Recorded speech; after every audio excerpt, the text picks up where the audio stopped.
దేవునికి మహిమ కలుగునుగాక. ముందుగా దేవాదేవునికి నా వందనాలు. ఈ సంబంధించిన పాస్టర్ గారికి కూడా మీ అందరికీ నా వందనాలండి. దేవుడు ఎంతగానో గడిచిన వారం నుంచి ఈ నెలలో మొదటి వారం తర్వాత రెండో వారం మనందరం నిలబెట్టినందుకు దేవునికి స్తోత్రం చేద్దాం. హల్లెలూయా. నాకు ఇచ్చిన సమయాన్ని బట్టి నేను మీతో కొద్ది నిమిషాల వాక్యాన్ని పంచుకుందాం. అందరూ ఆసక్తితో వినండి. ఎవరు నిద్రకి చోటు ఇవ్వద్దు, ఏ ఆలోచనకి చోటు ఇవ్వద్దు. నాకుండే మాటలో చిన్నచిన్నవి దేవుడిచ్చినవి. ఎవరు మీ మనసును పక్కకు పెట్టకుండా మీ ఆత్మను ఇక్కడే ఉంచి, మీ శరీరాన్ని, మీ ఆత్మని, మీ ఆలోచనలన్నీ ఇక్కడే ఉంచండి. ఎక్కడికి వెళ్ళవద్దు. చల్లగా వాతావరణం ఉంది, మధ్య మధ్యలో వేడిగా తగులుతుంది. అయినప్పటికీ ఎవరు కళ్ళు మూయడానికి వీలు లేదు. అందరూ వాక్యం ఉండడానికి సిద్ధపడదాం.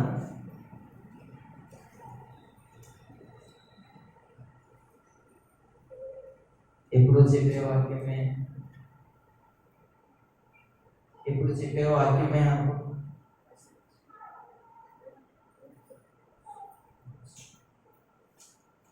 స్తోత్రం. హలో.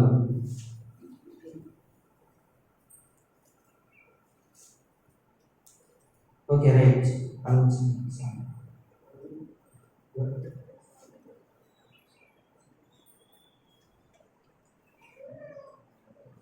మనం వాక్యంలోకి వెళ్ళిపోదాం. మనందరికీ తెలిసిన మాట, ప్రార్థన చేసినప్పుడైనా సరే, ఒకరికి చెప్పేదైనా సరే, ఒకరితో కూర్చొని సంభాషించేదైనా సరే, మనం మాట్లాడుకుంటాం. ఏ కష్టాలు వచ్చినా, ఏ ఇబ్బందులు వచ్చినా, మన అనే మాట మన ప్రార్థనలో కూడా విశ్వాసం అనే మాట అంటాం కదండి. అంటామా లేదా? అంటారండి. తలకిలో పడిన నోరు చెప్పొద్దు కానీ అంటారు కదా. ఇప్పుడు భాస్కర్ ఒక మాట చెప్పారు, మాకు ఈ సమస్య ఉందని చెప్పారు. దేవుని పట్ల నిరీక్షణ, విశ్వాసం ఉంచండి అని అంటారు, లేదా నమ్మకం ఉంచండి అని అంటారు కదా. మరి ఎంతమందికి విశ్వాసం ఉంది దేవుని పట్ల? దేవునికి స్తోత్రం. ఎంత ఉంది విశ్వాసం దేవుని పట్ల? మన అనేక లేఖనాలు వినే ఉంటాము పలుమార్లు. విశ్వాసము అని నాకు వచ్చింది ఒకసారి ఆలోచన. ఈ రాసుకున్నప్పుడు విశ్వాసం అంటే ఏంటి? నేను ప్రార్థన చేస్తాను, నేనే చెప్తాను. విశ్వాసంగా ఉండాలి, నిరీక్షణగా ఉండాలి, ఆయన పట్ల నమ్మకంగా ఉండాలి. విశ్వాసం అంటే నమ్మడం. ఎలా నమ్మాలి? ఎప్పుడు నమ్మాలి? దేనికి నమ్మాలి అనేది నాకు వచ్చిన ఆలోచన. విశ్వాసం అంటే నమ్మడమే. విశ్వాసం అనేది ఒక నమ్మికతో దేవుని పట్ల మన దగ్గర మనం ఏర్పరచుకున్న ఒక సంబంధం. కానీ అనేక భక్తులు చదువుతుంటే దేవుని పట్ల విశ్వాసం ఉండాలి. పౌలు గారు చెప్తారు అనేక పలుమార్లు, ఆయన పట్ల విశ్వాసం ఉన్నాము కనుక మేము సువార్త ప్రకటిస్తున్నాము అని అంటారు పౌలు గారు. ఎందుకని అంత విశ్వాసం వాళ్ళకి? దేనికి ఆ విశ్వాసం అన్నప్పుడు ఆలోచిస్తే దేవుడు నాకు బయలుపరిచిన మాటల్లో కొన్ని మీద పంచుకుంటాడు. హెబ్రీయులకు రాసిన పత్రిక 11వ అధ్యాయం. అసలు విశ్వాసం అంటే ఏంటి అనేది ఆలోచించినప్పుడు అలా బైబిల్ తెలియజేస్తుంటే దేవుడు నాకు ఇచ్చిన వాక్యాన్ని ముందుగా పంచుకుంటా. 11వ అధ్యాయం మొదటి వచనం మాత్రం చదువు. విశ్వాసం అన్నది నిరీక్షింపబడిన వాటి యొక్క నిజస్వరూపమును అదృశ్యమై ఉన్న వాటికి రుజువై ఉన్నది. దేవునికి మహిమ కలుగును గాక. హల్లెలూయా. అమ్మో కొంచెం హల్లెలూయా. అది అక్కడే మన విశ్వాసం ఉంటుంది. ఎక్కడ ఉంటుంది మన విశ్వాసం?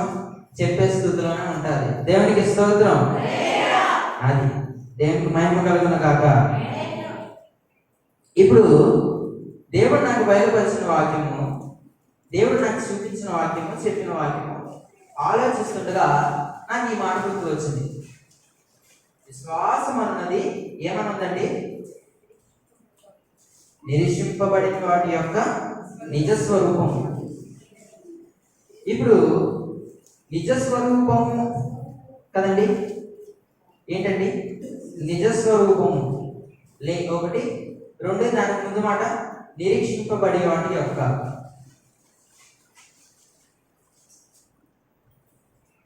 ఇప్పుడు విశ్వాసం అంటే కేవలం ఒక ఊహ కాదు కదా. విశ్వాసం అంటే ఒక ఊహ కాదు. దేవుని పరలోకం ఉందని మనం నమ్ముతాం.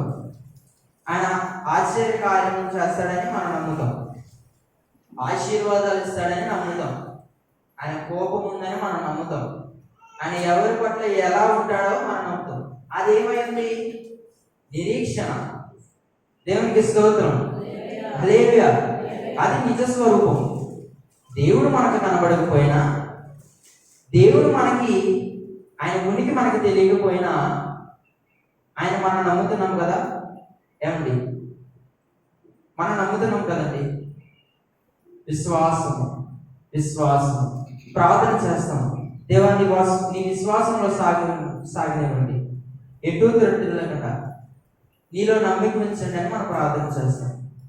మన వ్యక్తిగత ప్రార్థనలు కానీ, మనం ప్రార్థన చేసే అవకాశం వచ్చినప్పుడు కానీ కదా ప్రార్థన చేస్తాం కదండి. ఈ విశ్వాసం అన్నది నిరీక్షణ అంటే నమ్మడం. రెండోది అదృశ్యమైనవి రుజువై ఉన్నది. అదృశ్యమైనవి. ఇప్పుడు దేవుడు మనకి కనబడ్డు. ఆయన ఎవరు? అదృశ్యం, మనకి కనబడు. ఇప్పుడు ఆయన కార్యములు చేస్తాడు, అవి కనబడతాయా? అదేంటి? అదృశ్యం. రెండోది మనము ఆయన నమ్మడం కదా. ఆయన మీద నమ్మకం ఉంది కాబట్టి విశ్వాసం అనే మాట మన హృదయం నుంచి, మన ఆలోచన నుంచి వస్తుంది ఖచ్చితంగా. విశ్వాసం దేనికైనా విశ్వాసం ఏంటి? విశ్వాసం.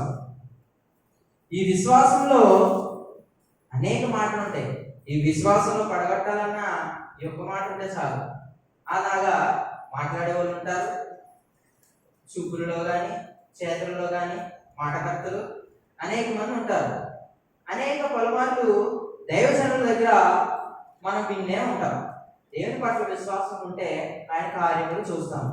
నేను విన్నాను, అనేక చోట్ల విన్నాను. అనేక సేవకులు నా దగ్గర కూర్చున్నప్పుడు మాట్లాడినప్పుడు విన్నాను. కానీ నాకు దేవుడు బయలుపరిచిన మాట హెబ్రీయులకు రాసిన పత్రిక 11:1 అసలు విశ్వాసం అంటే ఏంటని ఆలోచిస్తుంటే, విశ్వాసం అన్నది నిరీక్షణ. అది మనకు రుజువుగా కనబడుతుంది. ఇప్పుడు ఆశీర్వాదాలు చేస్తానన్న దేవుడు మనం నమ్ముతాం కదండి. మనం నమ్ముతాం. అబ్రహాం గారి కానాను దేశం అబ్రహాం గారిని తన తండ్రి దగ్గర నుంచి బయటకు వచ్చేమన్నాడు, తన బంధువులతో సహా. ఇప్పుడు అబ్రహాం గారు ఎటెళ్లాలో తెలియదు. అందరూ విన్నారు.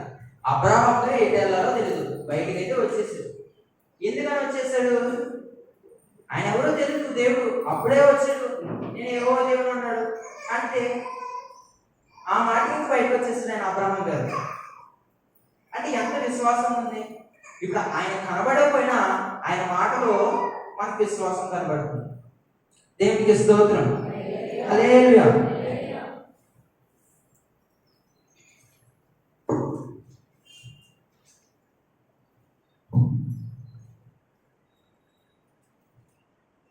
అంతే కదండి. ఇప్పుడు అబ్రహాం గారు మాట ద్వారా బయటకు వచ్చేసారు. ఇప్పుడు ఆయన మనకి ఏం కనబడుతుంది? విశ్వాసం. ఎంత విశ్వాసం? ఊహించలేని విశ్వాసం. అందుకనే కదా అంత సంపాదన వదిలేసుకొని కూర్చోవచ్చు. అంత బంధువులను, తన తండ్రిని, తన అన్నను వదిలేసుకొని బయటకు వచ్చాడంటే అదొక దేవుని మాట వల్ల. దాన్ని ఏమంటాం? నిరీక్షణ, నమ్మడం అని అంటాం. దేవునికి స్తోత్రం. హల్లెలూయా.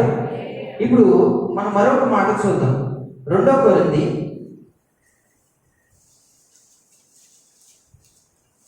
5వ అధ్యాయం 2 కొరింథీయులకు రాసిన పత్రిక 5వ అధ్యాయం 6వ వచనం. ఏంటండి? వెలుచూపు వలన కాక విశ్వాసము వలె నడుచుకొనిచున్నాము. చూశారు కదా, వెలుచూపుల వలన కాక విశ్వాసం వలె నడుచుకొనిచున్నాము. ఎలా నడుచుకున్నారంటండి? పౌలు గారు మనకు చెప్తున్నారు కొరింథీ సంఘానికి. ఏమని చెప్తున్నారు? ఎలా నడుచుకుంటున్నాడు ఆయన? విశ్వాసం ద్వారా. దేనికి విశ్వాసం? యేసుక్రీస్తు గారిని నమ్మాడు కాబట్టి, యేసు ప్రభువుని ఆయన నమ్మాడు కాబట్టి, ఆయన నమ్మాడు కాబట్టి విశ్వాసం వలన మేము ముందుకు వెళ్తున్నాం. మేము దేవుడిని నమ్మాము కనుక ముందుకు వెళ్తున్నాం. ఇప్పుడు మనం చూపులు ఎలా ఉంటాయి? కొన్ని చూపులు గుచ్చుకుంటాయి. కంటితో చూసే చూపులు ఎలా ఉంటాయండి? ఇప్పుడు ఒక తండ్రి అలా చేస్తున్నాం, ఒక పిల్లవాడు అలా చేస్తున్నాడంటే తండ్రి ఏం చేస్తాడు? ఇప్పుడు అందరూ ఉన్నారు జనం, పిల్లవాడు అలా చేస్తున్నాడు వివక్షంగా. అది గోవ తెలిసింది, జ్ఞానం వచ్చు, కానీ ఆయన అల్లరి స్వభావం గలవాడు కనుక అల్లరి చేస్తున్నాడు. అప్పుడు తండ్రి అన్నంత దూరాన్ని చూసి మాటతో మాట్లాడతారా? కూర్చోనంటాడు అందరి ఎదురుగా. ఇప్పుడు కూర్చుంటే తన కొడుకు ఎంత లోపు అయిపోతాడు అందరి ముందు కదా. ఏం చేస్తాడు? తన చూపుతో, ఒక్క చూపు చాలండి, ఒక్క చూపుతో తండ్రి అలా చూసి ఇలా అంటే చాలు, ఇలా చూసి ఎర్రగా కళ్ళు చేసి అలా కూర్చోంటే చాలు. అదేంటి? భయపెట్టే చూపు, ఎక్కువ చూపు.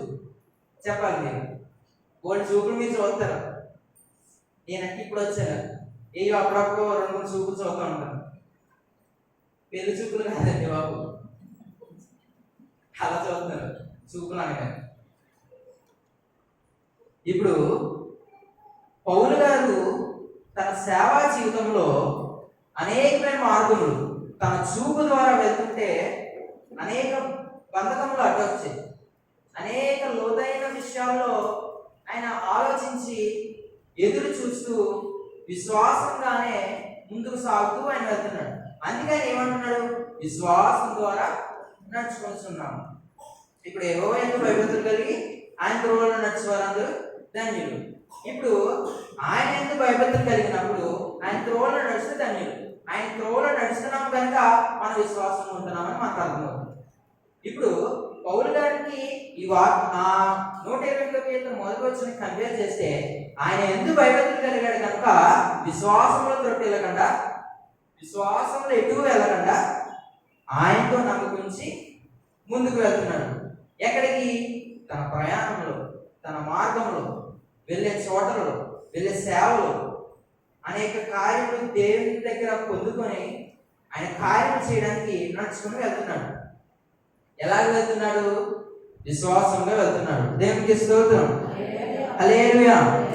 దేవునికి మహిమ కలుగును గాక, హల్లెలూయా.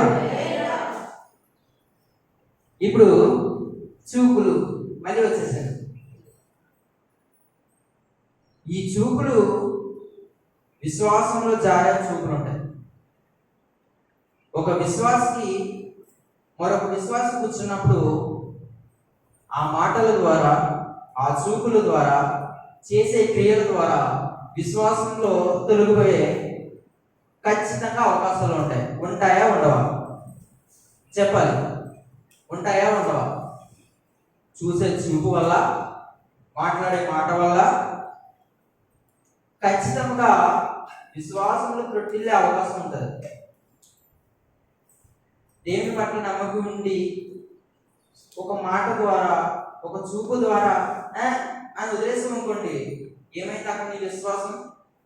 ఇప్పుడు హెబ్రీయులకు రాసిన 11:1 ఏముంది? విశ్వాసం అన్నది నిరీక్షణ, అది రుజువై ఉంది. అదృశ్యమైనవి మనకి కనబడుతుంది. అదృశ్యమైన దేవుడిని మనం నమ్ముతున్నాం కదా. ఏమండి, నమ్ముతున్నారా? No response. నమ్ముతున్నారా? ఇది చెప్పండి. ఇందాక నేను వద్దనగా నమ్ముతున్నారా? అదృశ్యంగా ఉన్న దేవుడిని మనం నమ్ముతున్నామంటే ఆయన చేసే కార్యం నమ్ముతున్నాం కదా, అది విశ్వాసం. అదృశ్యమైన దేవుని మనం నమ్ముతున్నాం, ఆయన ఉనికి నమ్ముతాం, ఆయన చేసే కార్యములు నమ్ముతున్నాం, ఆయన చేసే ఆశీర్వాదాలు, ఆయన ఇలా చేస్తాడు, ఆయన అలా చేస్తాడు, ఆయన కోపగించినా కోపగిస్తాడు అనేది నమ్మడమే విశ్వాసం కదండి. నేను ఆలోచించి కూర్చున్నప్పుడు నా బుర్ర మామూలుగా కాదండి, ఆలోచన రావట్లా.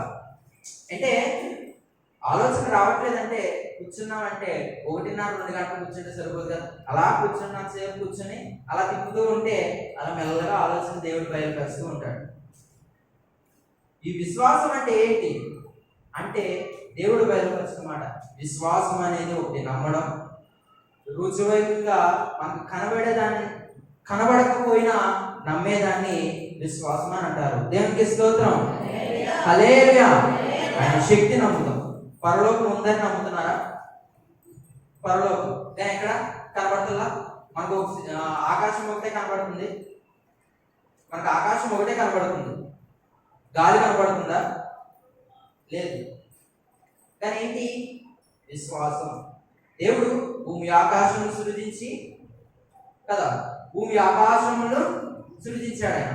ఆకాశం కనబడుతుంది, అది నమ్మడం. దేవుడు కనబడు కానీ అది నమ్ముతుంది కదా. ఆకాశం మనకి కనబడుతుంది, అల్లంత దూరంలో అదిగో ఆకాశం అంటున్నాం మనం, అల్లంత దూరంలో అదిగో కొబ్బరి చెట్టు అంటున్నాం. అది మన కంటికి కనబడుతుంది కాబట్టి నమ్ముతున్నాం.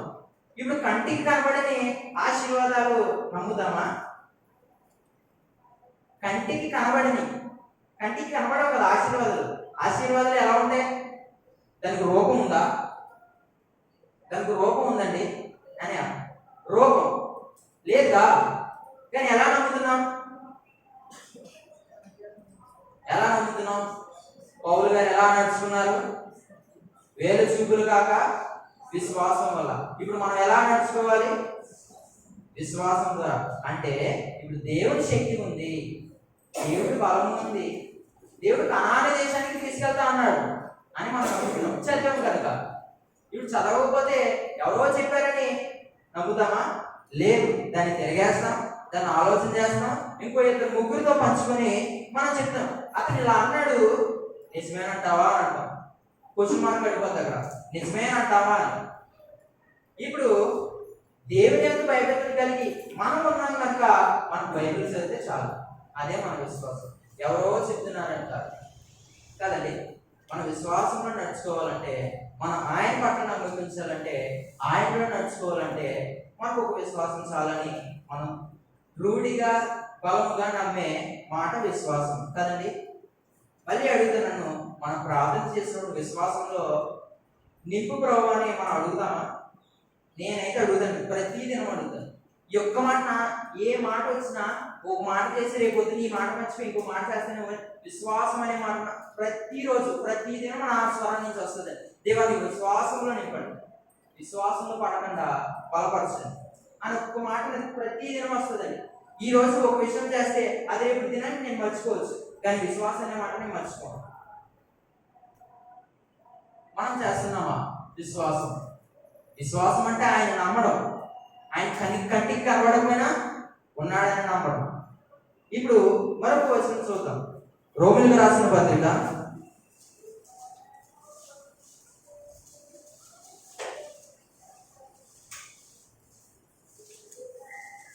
10వ అధ్యాయం. అసలు ఈ విశ్వాసం ఎందుకు అర్థమైంది కదా.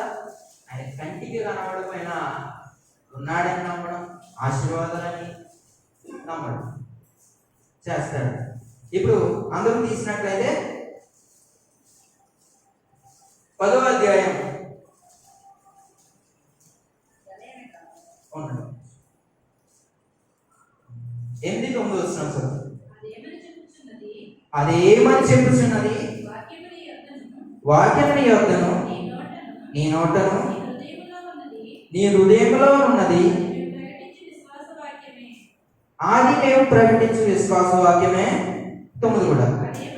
అదేమనగా యేసు ప్రభువని నీ నోటితో ఒప్పుకొని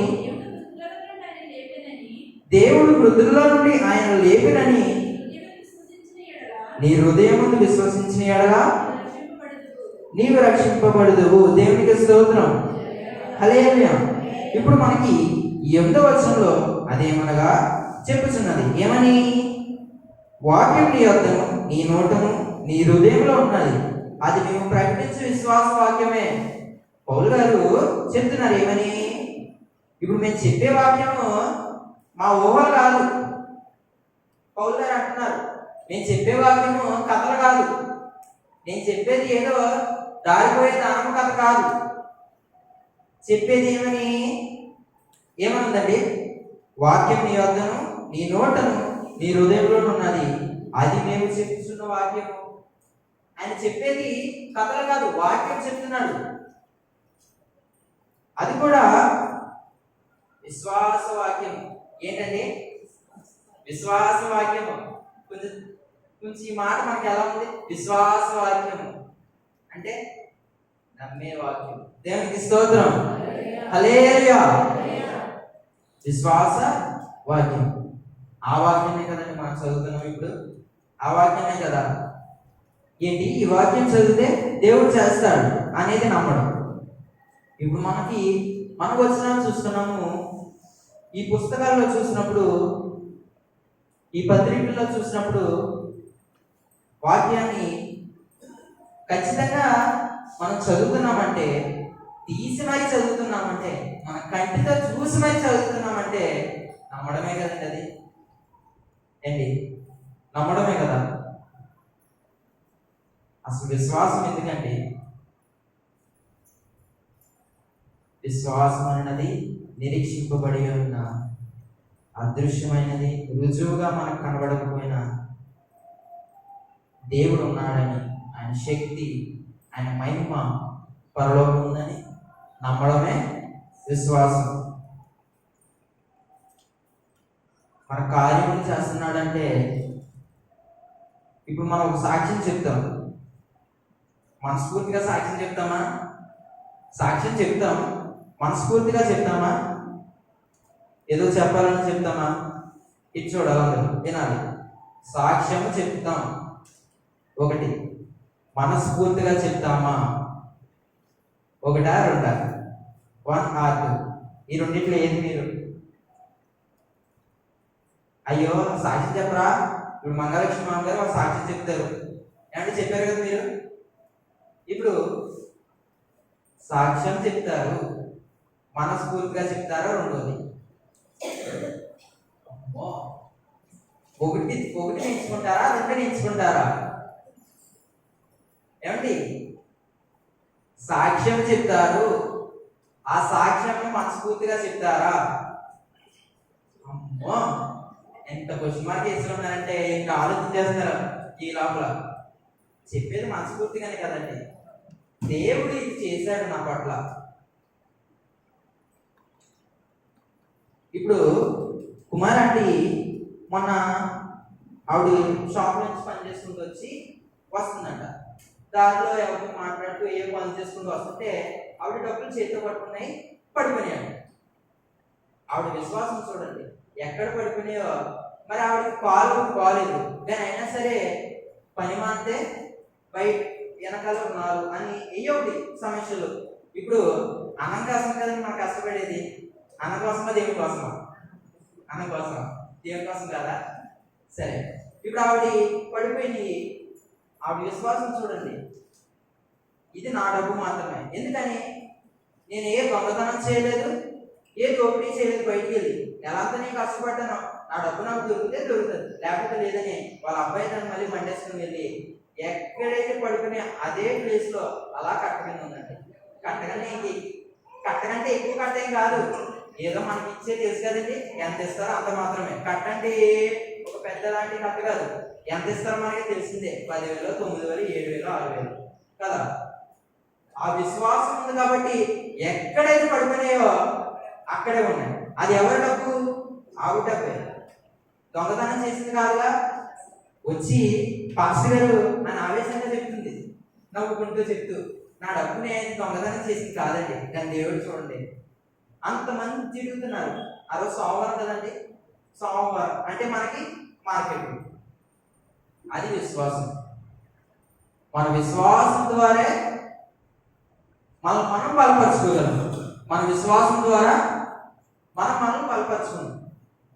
పౌలు గారు నేను కాదు జీవించేది, నా యందు దేవుడే జీవిస్తున్నాడంటే విశ్వాసం ద్వారా మాట చెప్తున్నాడు. దేవుడే నా పట్ల ఉన్నాడు, దేవుడు నాకు తోడుగా ఉన్నాడని విశ్వాసం. ఇప్పుడు ఇంకొక వచనం చూద్దాం, మరొక వచనం చూద్దాం. హెబ్రీయులకు వెళ్ళిపోదామా? హెబ్రీయులకు రాసిన పత్రిక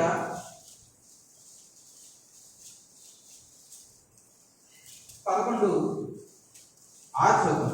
అందరికీ తెలిసిన మాట. ఏమండి మరొకసారి అందరూ తీసుకున్నారా? తీసుకున్న వాళ్ళు దేవునికి స్తోత్రం, తీసుకున్న పోవున దేవునికి స్తోత్రం. హల్లెలూయా. ఇప్పుడు చదువుతాం. విశ్వాసం లేకుండా దేవునికి ఇష్టలైనడా, విశ్వాసం లేకుండా దేవుని సంతోష పెట్టడం అసాధ్యం. దేవుని సంతోష పెట్టడం అసాధ్యం. విశ్వాసం లేకుండా ఎలా సంతోష పెట్టగలం దేవుని అంటే విశ్వాసం ద్వారా. అంటే ఆయన నమ్ముతున్నాం అనే ద్వారా. అయ్యో నా కుమారుడు నా కుమార్తె నన్ను నమ్ముతుంది, అందుకని నేను ఇది చేయకూడదా అని ఆలోచించండి ఆయన కదండి. విశ్వాసం అనేది ఆయన సంతోష పెట్టడం. ఇప్పుడు మనకి ఈ పిల్లర్లోనూ అటు ఇటు ఉంటుంది. నీతిమంతుడు ఏదో ఉంటుంది చూడండి, అక్కడ ఎక్కడ ఉంటుంది ఆ థర్డ్ పిల్లర్ అనుకున్నా, ఎక్కడ ఉందండి? ఇక్కడ ఉందా? గలతీయులకు 3:11 ఏమనుంది? నీతిమంతుడు విశ్వాసం మూలంగా జీవించును. ఈ నీతిమంతుడు ఎలా జీవిస్తాడు? డబ్బు కోసం జీవిస్తున్నాడు, డబ్బు కోసం జీవిస్తున్నాడు. మరి విశ్వాసం ద్వారా ఎలా జీవిస్తున్నాడు ఆయన? ఆలోచించాలి కదా. నీతిమంతుడు విశ్వాసం ద్వారా జీవించను. ఒక పని చేసుకుని మధ్యాహ్నం ఇంకో పనికి వెళ్తాం, లేదంటే రోజంతా ఒక పని చేసుకుంటాం, రోజంతా మరొక పని చేసుకుంటాం. ఆ డబ్బు తీసుకొచ్చి లేదంటే ఆ వచ్చిన చేసిన పనిని డబ్బు వస్తుంది, దాని ద్వారా మనం బ్రతుకుతున్నాం. మరి విశ్వాసంగా ఎలా జీవిస్తున్నాం? కాగా వినుట వలన విశ్వాసం కలుగును, జీవించడం వల్ల నీతిమంతులుగా విశ్వాసంగా ఉంటామంట. నీతిమంతుడు విశ్వాసం మూలంగా జీవించు. మన నీతి మనల్ని ఎంచుతుంది. మన నీతి ఎప్పుడైతే ఉంటామో అప్పుడు పని మన చేతికి వస్తుంది. మనం ఎప్పుడైతే నమ్మకంగా ఉంటామో 10 మంది పని చేయాలని వచ్చి చేతిలో డబ్బు, అది విశ్వాసం. దేవునికి స్తోత్రం. హల్లెలూయా. అది విశ్వాసం. నీతిమంతుడు ఎలా జీవిస్తాడు? ఇప్పుడు విశ్వాసంగా.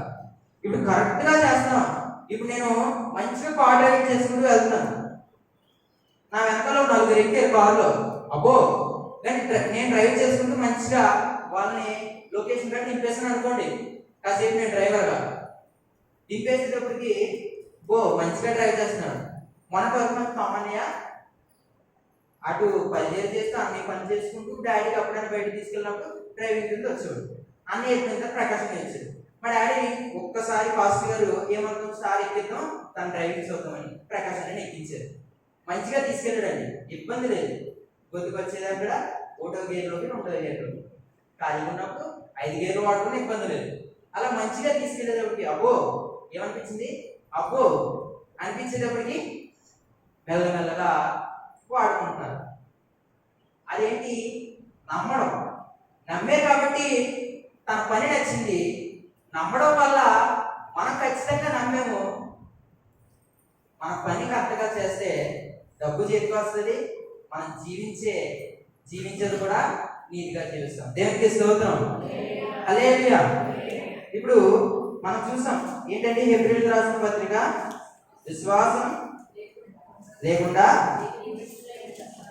దేవునికి మనుషుల ఉండడం అసాధ్యం. విశ్వాసం లేకుండా. నేను పద్దాగా విశ్వాసం విశ్వాసం అనే మాట ఒకటే అంటున్నాను కదా. ఈ విశ్వాసంలో ఎంత మర్మం దాగుందండి. ఈ ఏప్రిల్కి రాసిన పత్రిక 11 వచనము మనకి ఇంత దూరం లాక్కొచ్చింది. దేవునికి స్తోత్రం, హల్లెలూయా. ఆ విశ్వాసం దేవునికి ఇష్టమై ఉండట అసాధ్యం. ఇప్పుడు మనం ఇంకొంచెం ముందుకు వెళ్ళిపోదాం. రోమపత్రిక 5వ అధ్యాయం 1వ వచనం తీద్దాం అందరం.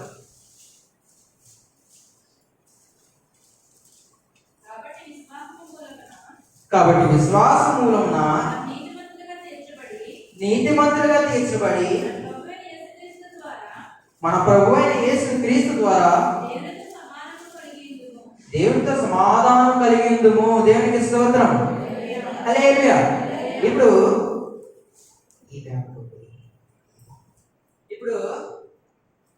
మరొకసారి వచ్చిన అందరు గట్టిగా చదవండి. వచ్చిన వాళ్ళు అక్కడ ఉన్న గోడ మీద, ఆ పిల్లల మీద ఉన్నారు, చదవాలి. 1 2 3 స్టార్ట్. నీతిమంతుడు. ఇప్పుడు ఇది చూడు. విశ్వాసము మూలమున మనం నీతిమంతులుగా తీర్చబడదు. నీతిమంతులు విశ్వాస మూలంగా జీవించదు. నీతిమంతులు నీతిగా ఉన్నప్పుడు తీర్చబడతాం. ఎలాగా? నీతిమంతులు మనం నీతిమంతులుగా తీర్చబడతాం. సమాధానం కలిగి ఎవరితో? దేవునితో.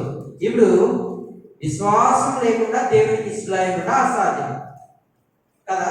విశ్వాసంలో సంతోషం దేవుని పెట్టకుండా, విశ్వాసంలో దేవుని సమాధానం లేకుండా మనం ఉంటే దేవునికి ఇష్టమై అవుతామా? ఆ వచ్చిన ఈ వచ్చిన మనం కంపేర్ చేద్దాం. ఆ వచ్చినకి ఈ వచ్చినకి, ఆ వచ్చినమేమో ఇష్టమై ఉండడం అసాధ్యం. దేవునితో సమాధానం లేకుండా ఏదో 4 మాటలు పై చెప్పేసుకుంటూ, ఏదో ప్రార్థన చేసేస్తూ, ఏదో క్రియలు చేసేస్తూ, ఏయో ఒక అనవసరమైన మాటలు మాట్లాడేస్తూ ఉంటే దేవుడితో సమాధానంగా ఉంటామా? దేవుడితో ఉండగా.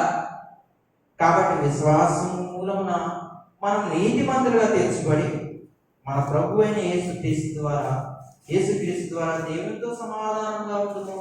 దేవునికి మహిమ కలుగును గాక, హల్లెలూయా. ఇదండి విశ్వాసం. ఈ విశ్వాసం కావాలి మనకి. ఏ విశ్వాసం? దేవునితో సమాధానం, దేవుని సంతోషపెట్టే విశ్వాసం, నిరీక్షణ, అదృశ్యమైన నమ్మడం. ఇటువంటి విశ్వాసం ఉంటే దేవుడు మన పక్కకు వచ్చి కూర్చోడండి. దేవుడు మన పక్కకు వచ్చి మనం అయ్యో మాటలు చెప్పేసుకుంటూ, అయ్యో అనవసరమైన కౌరులు చెప్పేసుకుంటూ ఉంటే దేవుడు మన దగ్గర కూర్చోకుండా వెళ్ళిపోతాడు. ఎందుకంటే అది దుష్టులు ఉన్న చోట కదా. మొదటి కీర్తన 1వ వచనంలో నడవగా అంటే దుష్టులు ఉండే ప్లేస్ లో దేవుడు ఉండడు. ఆయనకి ఏంటి పని? నీతిమంతులు ఉన్న చోట, దేవునికి ఇష్టమైన చోట, ఎక్కడైతే కాగా వినుట వల్ల విశ్వాసం కలుగునో అక్కడ వాక్యం ఉన్నప్పుడు దేవుడు అక్కడికి వస్తాడు. 2 3 నా నామమున ఎక్కడైతే స్తుతిస్తే కీర్తిస్తారో అక్కడ నేను ఉంటాను, అక్కడ నేను సంచరిస్తాను అని అన్నప్పుడు, ఎక్కడైతే మన ఏవో కవులు చెప్పే మాటల్లో, దొంగ అబద్ధాలు చెప్పే మాటల్లో, ఒకరిని ఎక్కిరించే మాటల్లో, ఒకరిని గుచ్చిపట్టే మాటల్లో, ఒకళ్ళ యందు విశ్వాసం పక్కకు తప్పించే మాటల్లో దేవుడు కూర్చోడండి, వదిలేస్తాడు. దేవుడు కొన్ని సార్లు కొట్టి చెప్తాడు, కొన్ని సార్లు చేసి మరి చెప్తాడు. చేసి అంటే భుజమే చేసి ఇలా రానా అని ఆలోచనలు తెప్పిస్తాడు. అదండి మన దేవుడి స్వభావం. అలా అని దేవుడిని కోపగించుకుంటే, దేవునిలో మన విశ్వాసంలో తగ్గిపోతే ఏమీ చేయలేము కదండి. దేవుని సన్నిధి మానేసి ఎందుకు మానేసామంటే ఏ బాబు చెప్తే కుదురుతుందా? లేదు. అప్పుడు మన విశ్వాసం చూస్తారు దేవుడు. మన నోటి మాట ఎలా చెప్తున్నాడు? ఖచ్చితంగా చెప్తున్నాడా? నిజాయితీగా చెప్తున్నాడా? ఆ మాట బట్టే కదా నమ్మేది ఇక్కడ అందరూ. నువ్వు ఎందుకు రాలేదు ఫలానా రోజున ప్రార్థన కంటే ఇలా జరిగిందంటే అలాగా అనేసి ఆవిడ నమ్ముతుంది. ఆవిడ ఇంకో కూర్చున్న చోట ఇంకో ఆవిడ వచ్చి మర్చిపోయి మా వారి ఇక్కడ రాలేదు కదా, ఆవిడకి ఈ పని జరిగిందంటే అందుకని కుదరలేదు రాలేదు అంటే ఈ మాట 2వ వ్యక్తికి వెళ్ళింది కాబట్టి ఆవిడ ఏం చేసింది? నమ్మింది. మనం నమ్మడంలో, చెప్పే మాటల్లో ఒకరు నమ్మిస్తున్నామంటే మన మాట కరెక్ట్గా ఉందో లేదో తెలియాలి. దేవునికి స్తోత్రం, హల్లెలూయా. ఇప్పుడు మనం ఇంకొంచెం ముందుకు వెళ్ళిపోదాం. రోమిలికి రాసిన పత్రిక 10వ అధ్యాయం 17వ వచనం. అందరికి తెలిసిన మాట, ఇందాకే చదువుకున్నాము. కాగా వినుట వలన విశ్వాసం కలుగును, వినుట క్రీస్తును గురించిన మాట వలన కలుగును. ఇప్పుడు విశ్వాసం ఎలా కలుగుతుంది? మాట వల్ల. ఏ మాటలు? దుష్టులు కూర్చున్న చోట మాటలా? అపవిత్రంగా అన్న మాటలా? కాదు, మంచి మాటలు, దేవుని మాటలు. నీ కష్టం వస్తే అలానా, సరే జాగ్రత్త, మంచిగా ఉండు, ఓకే రైట్, ఎటువంటి ఆటలకు వెళ్ళకు, మంచిగా ఉంటాయి, అవి మంచి మాటలు. వినుట వలన విశ్వాసం కలుగును, వినుట క్రీస్తుని గురించిన మాటలు కలుగును. దేవునికి స్తోత్రం. హల్లెలూయా. ఇప్పుడు మన విశ్వాసం ఎలా కలుగుతుందండి? వాక్యం ద్వారా, వినడం ద్వారా. ఒకరికి చెప్పే మాట మనం వింటున్నాం, మనం చెప్పే మాట ఇతర వ్యక్తులు వింటున్నారు. ఆ వింటున్నప్పుడు వాళ్ళు వింటున్నా, మనం వింటున్నా, మన మాటలు ఎలా ఉన్నాయి? కొన్ని మాటలు బంగారం దూరకు వచ్చేస్తాయి, కొన్ని మాటలు వ్యక్తులు ఉన్నా సరే, దగ్గర ఉన్నా సరే వాళ్ళతో మాట్లాడు తొలగించేస్తాయి. ఇప్పుడు వినట వలన విశ్వాసం కలిగినప్పుడు ఆ వినుటున్న క్రీస్తుని గురించి మాటలు కలుగుతాయంటే, వేల చూపు విశ్వాసం వలన వేల చూపు నడుచుకుంటలేదంట, విశ్వాసం ద్వారా నడుచుకుంటున్నారంట. అలా నడుచుకున్నప్పుడే మన మాటలు అన్నీ వస్తాయి మంచిగా. మనకి ఇంకొక చూద్దాం, యాకోబు గారు రాసిన పత్రిక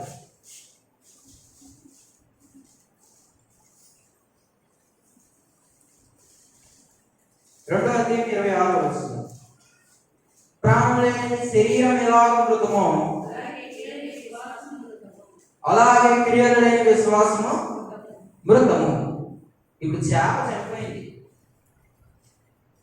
చనిపోయింది, అది మనకు ప్రయోజనమా?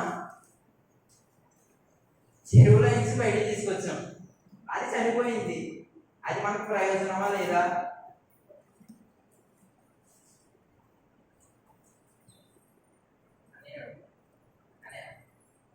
చేప చనిపోయింది,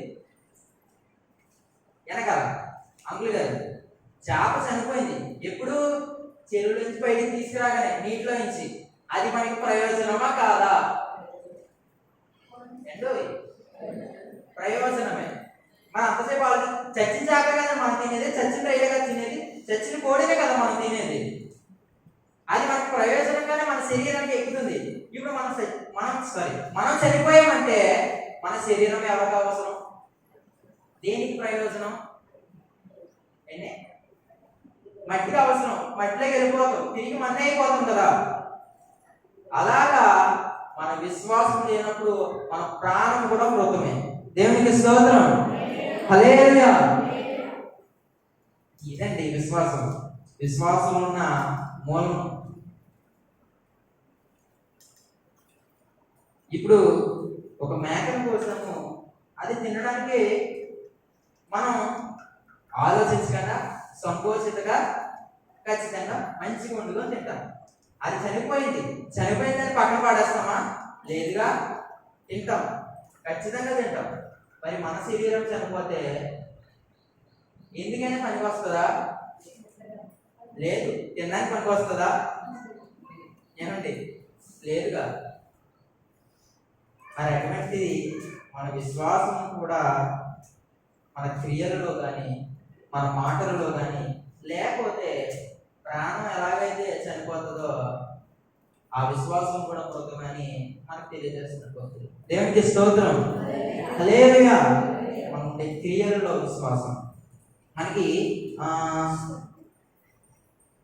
17 నుంచి అన్ని చదువుకొచ్చైతే ఒకసారి చూడండి. అలాగే విశ్వాసం క్రియలు లేనిదైతే అది ఒంటిగా నుండి మృతమైనది అయితే ఒకడు నీకు విశ్వాసము అలా 19 దేవుడు ఒక్కడే అని నమ్ముచున్నావు, అలాగున నమ్ముట మంచిదే. దెయ్యములు కూడా నమ్మి వణుకుచున్నవి. ఏమిటంటే దెయ్యములు కూడా నమ్మి వణుకుచున్నవి. ఎప్పుడు? దేనికి? ఎలా ఉంటున్నాయి? దేవుడు ఒక్కడే మనం నమ్ముతున్నాం. ముగ్గురు వేరు స్వభావంలో ఉన్నా సరే దేవుడు ఒక్కడే అని మనం ఖచ్చితంగా నమ్ముతున్నాం కదా. మరి ఈ దెయ్యాలు కూడా నమ్ముతున్నాయంటండి, వణుకుతున్నాయంట. ఒక వ్యక్తిలోకి కొన్ని దెయ్యాలుంటే ఎందుకు ఈ బిడ్డలో ఉన్నావు అన్నప్పుడు దేవుడు ఆ వ్యక్తిని అడుగుతుంటే ఇలా చెప్తున్నా, కొన్ని మాటలు చెప్పిన తర్వాత నన్ను ఎక్కడికి పంపవు, ఆ పందులకు పంపే అన్నాడు. అంటే భయపడిందా లేదా? భయపడింది కదా దురాత్మ. అంటే అవి భయపడుతున్నాయి కానీ మనం భయపడతాం. ఇంకొక దెయ్యం పట్టింది, ఎస్ నామంలో పో అనగానే పోతుంది ఖచ్చితంగా. నవ్వాల్సిన విషయం కాదు, ఖచ్చితంగా పోతుంది. అంటే ఏమైంది? భయపడింది. అది భయపడి వెళ్ళిపోతే మళ్ళీ మన గుండి స్ట్రాంగ్ చేసి ఉండేదానికి మళ్ళీ వచ్చేస్తుంది. ఎందుకు? విశ్వాసము మృతమైపోయింది కదా, ప్రాణంలో ఏంటి అయిపోయింది కదా. అది మన క్రియలో విశ్వాసం పోయిందిగా, అది మళ్ళీ వచ్చి మన పక్కన కూర్చుంటుంది. మన శరీరంలో మన హృదయంలో సవాలు కడుతుంది. ఇంక బయటికి రాదు, ఇంట్లోకి పారిపోతూ ఉంటుంది. అదండి విశ్వాసం. నిజమైన విశ్వాసం ఎలా ఉంటుందండి? ప్రాణం లేకపోయినా విశ్వాసం క్రియలలో విశ్వాసం అనేది నమ్మడమే విశ్వాసం, నిరీక్షణ.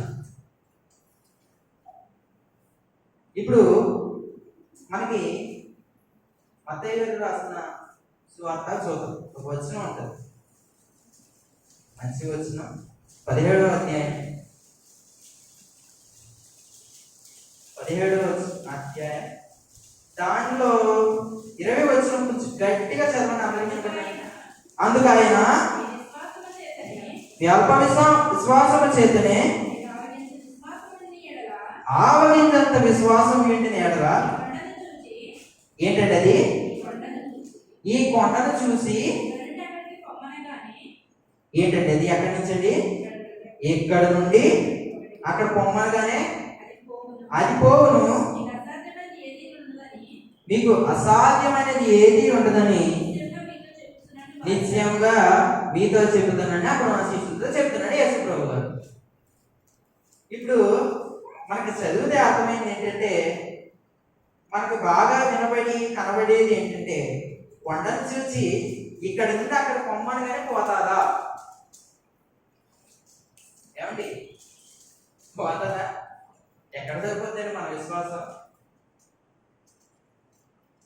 మన మాటలో ఆవగింజంత విశ్వాసం, చిన్న విశ్వాసం, అది ఎంతే ఉంటుంది కదా గింజ, అంత విశ్వాసం ఉన్నా చాలా అంటారు యేసు ప్రభువు. అంత విశ్వాసం కావాలండి మనకి. అంత విశ్వాసం వద్దు మనకి ఈ బుక్ అంత విశ్వాసం వద్దు. ఈ బుక్ అంత విశ్వాసం వద్దు మనకి. ఎంత విశ్వాసం కావాలి? ఆవగింత విశ్వాసం అనే దాన్ని నమ్మితే మనం ఏం జరిగినా ఆ కొండ పక్కకి వెళ్ళిపోతుందంట. అంతేనంటారా? మనం చేసే పనుల్లో కానీ, మనం స్తుతించే ప్రార్థనలో కానీ, మనకు జరిగే కార్యాలు జరగవలసిన ఏమో ఉంటే ఆవగించంత విశ్వాసం ఉంటే ఖచ్చితంగా అది జరుగుతాయి అనేది మనకి కనబడుతుంది. లేఖనం. దేవునికి స్తోత్రం. హల్లెలూయా. కిందటి వారం పై వారం పాస్టర్ గారు వాక్యం చెప్పారు, నేను లేని క్లాస్లో కూర్చున్నాను. నాకు వినబడుతుంది, నలుగురు వ్యక్తులు ఒక కుష్ఠరాగిని మోసుకొస్తే దేవుడు వాళ్ళ విశ్వాసం చూసి స్వస్థపరిచాడు. దేవాలయంలో కూర్చున్నాడు ఒక గుడ్డివాడు. యేసు ప్రభువు అక్కడికి వచ్చారు. నీకు విశ్వాసం ఉందా అంటే విశ్వాసం ఉందని అన్నాడు. ఏమైంది? ఆయన కళ్ళు తెరవబడ్డాయి. అదండి విశ్వాసం ఏం చేయగలుగుతుందని ఆలోచిస్తే ఆ విశ్వాసంతో ఒకరిని స్వస్థపరుస్తుంది. ఆ విశ్వాసంతో ఏదైనా తప్పించుకోవచ్చు. ఇప్పుడు షడ్రక్ మేషక్ అబేద్నెగో వీళ్ళు ముగ్గురు ఏం చేశారు? విశ్వాసం ద్వారా అగ్నిగుండాన్ని తప్పించుకున్నారు కదండి. ఆ విశ్వాసంతో 4వ వ్యక్తి యాడ్ అయిపోయాడండి. 4వ వ్యక్తి వచ్చేసారు అగ్నిగుండంలోకి. ఇంకా చూడండి, బయటకు ఉన్న రాజుకి దానియేలు గారిని సింహం బోన్లో వేయడానికి సిద్ధమైపోయారు. ఆయన విశ్వాసం పోయిందా? లేదు. సింహాల పక్కన కూర్చొని మంచిగా ప్రార్థన చేసుకుంటున్నాడు. ఉదయాన్నే తీసేవాడు, బయటకు వచ్చేసాడు. విశ్వాసం. దానియేలు గారు ఎంత నమ్మకంగా ఉన్నాడంటే రాజు కూడా దానియేలు అంటే అంత ఇష్టం, అంత నమ్మకం. ఇప్పుడు దానియేలు గురించి వచ్చింది కాబట్టి దానియేలు గ్రంథం తెలుసు. దానియేలు అలా ఎవరు? దానియేలు ఎవరండి అడుగుతారు. అడిగిన తర్వాత ఎవరు? దానియేలు ఎవరు? ఏమండి దానియేలు ఎవరు? ప్రవక్త? మీరు ఆలోచించేది ఆయన ప్రవక్త, దైవజనుడు, అంతేగా? అంతే కదండి. నేనైనా ఆలోచించేది అదే. ఇప్పుడు 6వ అధ్యాయం, 6వ అధ్యాయం మొదటి వచనం చదువుతాం. తన రాజ్యం అంతటి పైన అధిపతులుగా ఉండుటకే 120 మంది అధిపతులు నియమించుటకు దర్యావేషుకు ఇష్టమాయెను. వారి పైన ముగ్గురిని ప్రధానులుగా నియమించెను. ఆ ముగ్గురులో దానియేలు ముఖ్యుడు. నాకు నవ్వు తిరగట్లేదండి, ముక్కలు తినేసి అనుకుంటారా? ఓకే. ఆ దానియేలు ఎవరంటే ప్రవక్త. మనం ఆలోచించేది అదే. దానియేలుని దేవుడు సింహం పోనండి తప్పించాడు అని మనం చెప్తాం. కానీ అది దానియేలు ఎవరు? ఆయన విశ్వాసము ఆయన కాపాడింది కనుక ఈరోజు 120 మందికి పైగా దాంట్లో ఒక ముగ్గురు అంటే ఆ ఈ ముగ్గురులో మరి దానియేలు అధిపతిగా ఉన్నాడు. ముఖ్యుడు. ఇక రాజు పక్కన చేరొకటి. అంత విశ్వాసం ఉంది కాబట్టి అంతలా నిలబెట్టాడు. దేవునికి స్తోత్రం. ఎవరు నిలబెట్టారు? దేవుడు. అదండి మన విశ్వాసం, ఆవగింజంత విశ్వాసం. ఇప్పుడు మనం నీతిమంతులు ఉన్నామంటే ఆ నీతిమంతులకి ఒక ఆవగింజ విశ్వాసం చేత పట్టుకో. ఇప్పుడు మన విశ్వాసం ఎలా ఉంది ఆలోచిద్దాం. మన విశ్వాసం ఎలా ఉందండి? చివరిగా మన విశ్వాసం ఎందుకంటే చూసాం, రుజువైనది, అదృశ్యమైనది కనబడకపోయినా మనము నమ్ముతున్నాం. ఎందుకు? చూసాం. దేవుని పట్ల విశ్వాసం ఉంటే మనకు కలిగే కార్యములు అనేకమైనవి. ఒకసారి మరొక వచనం గుర్తొస్తున్నాడు. కీర్తన చూద్దాం.